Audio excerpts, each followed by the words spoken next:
I'm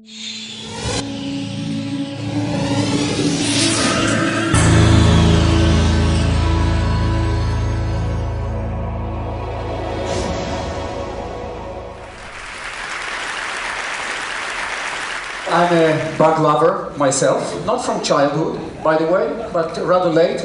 When I majoring in zoology at Tel Aviv University, I kind of fell in love with bugs. And then within zoology, I took the course or the discipline of entomology, the science of insects.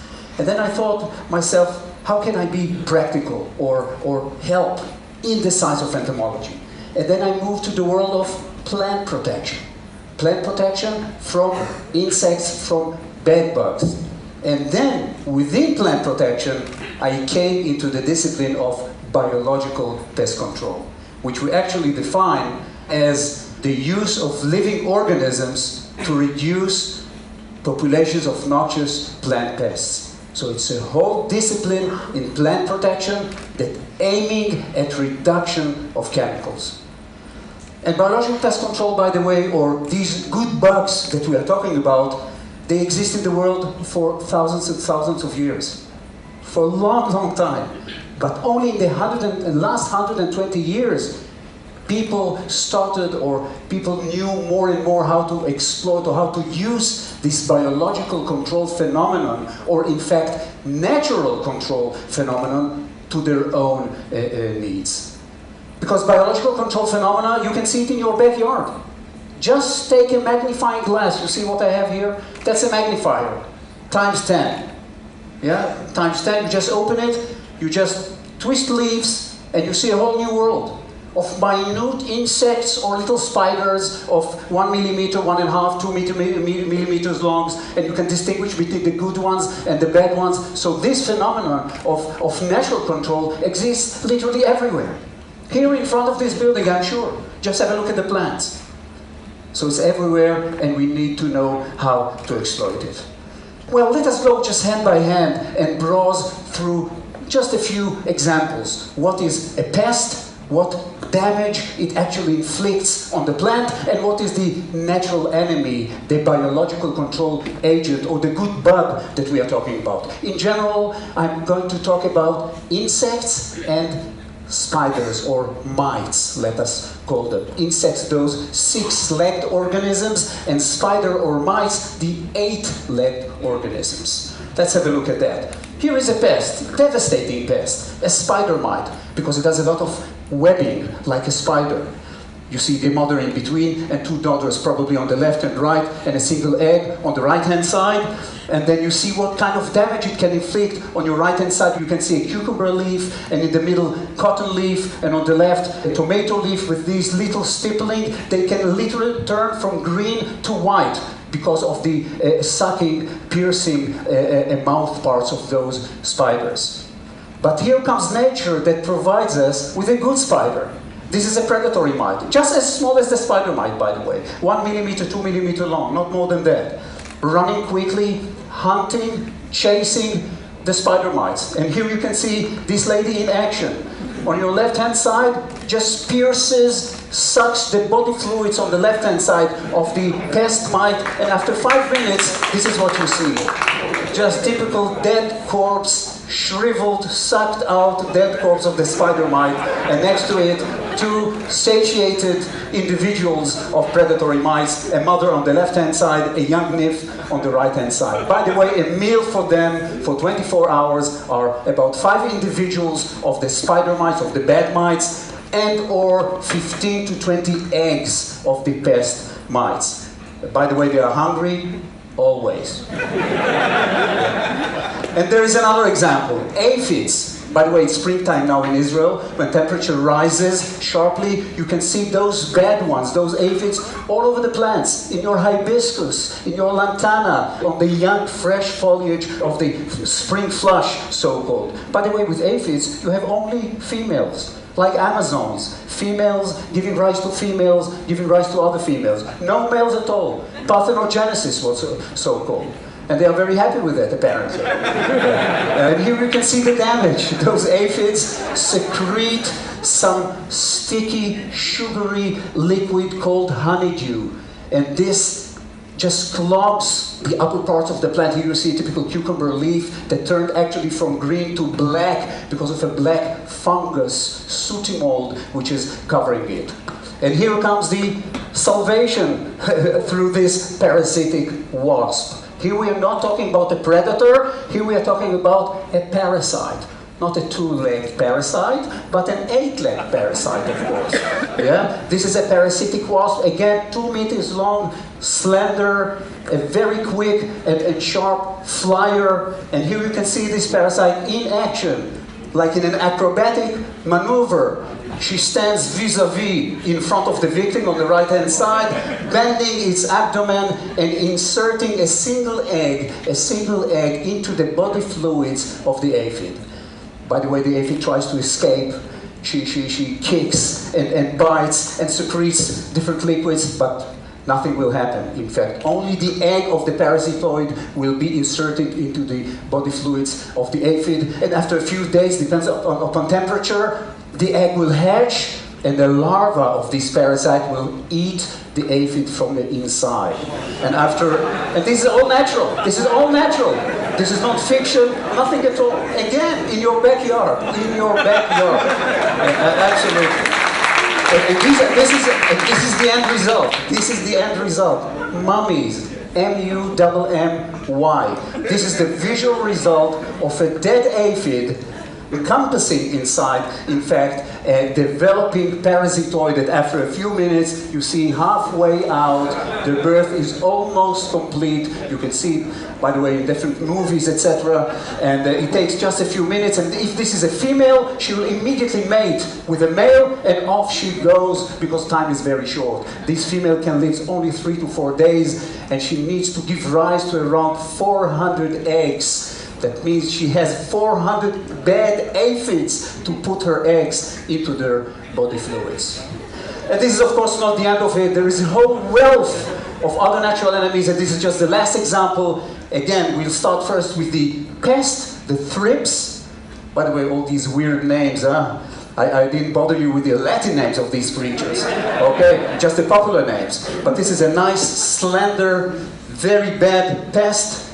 If you can see this, sweet peppers. This is not just an exotic ornamental sweet pepper. This is a sweet pepper which is not consumable because it is suffering from a viral disease transmitted by those thrip adults. And here comes the natural enemy, minute pirate bug. Minute because it is rather small. Yeah? Here you can see the adult, black, and 2 young ones. And again, in action, this adult pierces the thrips, sucking it within just several minutes, just going to the other prey, continuing all over the place. And if we spread those minute pirate bugs, the good ones, for example, in a sweet pepper plot, they go to the flowers and look, this flower is flooded with predatory bugs, with the good ones, after wiping out the bad ones, the thrips. So this is a very positive situation, by the way. No harm to the developing fruit, no harm to the fruit set, everything is just fine under these circumstances. But again, the question is, here you saw them on a one-to-one basis, the pest, the natural enemy. What we do is actually this. In the northeast Israel, in Kibbutz Eliyahu, there is a facility that mass produces those natural enemies. In other words, what we do there, we amplify the natural control or the biological control phenomenon. And in 30,000 square meters of state-of-the-art greenhouses, there we are mass producing those predatory mites, those minute pirate bugs, those parasitic wasps, etc., etc. Many different parts. By the way, they have a very nice landscape. You see the Jordanian mountains on one hand, and the Jordan Valley on the other hand, and a good, mild winter, and a nice, hot summer, which is an excellent condition to mass produce those creatures. And by the way, mass production, it is not genetic manipulation.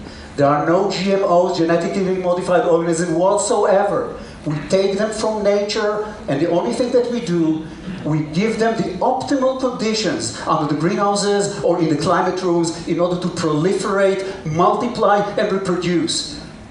And that's what we get, in fact. You see under a microscope. You see on the upper left corner, you see a single predatory mite, and this is a whole bunch of predatory mites. You see in this sample, you see this one.